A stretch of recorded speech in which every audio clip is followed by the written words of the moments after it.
Hi guys! Pag-usapan natin ang career transition.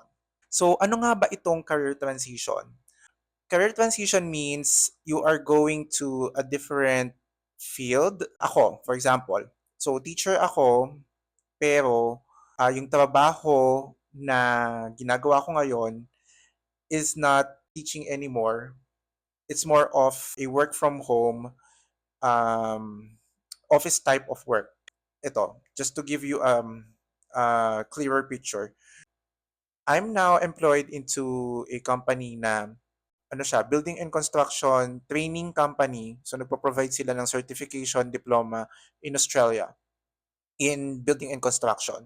So ang ginagawa namin is tumatawag kami sa mga estudyante, checking their progress, and assisting them with whatever they need. Kung titingnan ninyo, parang same-same, pero hindi. Magkaiba sila.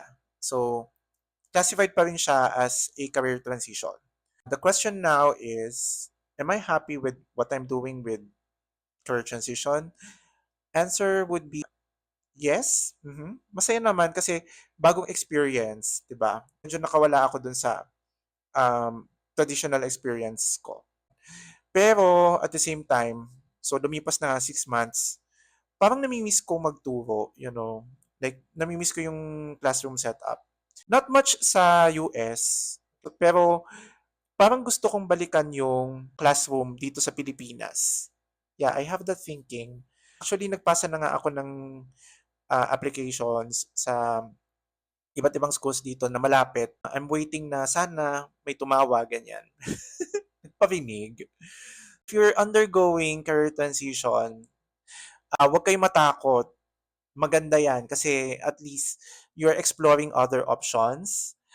You are gaining experience in a different setting na eventually, kung bumalik man kayo doon sa trabahong ginagawa ninyo before, meron kayong iba pang pwedeng i, ano ba, idagdag or pwede nyong i-apply. Then, malay natin, di ba? Who knows? That's it.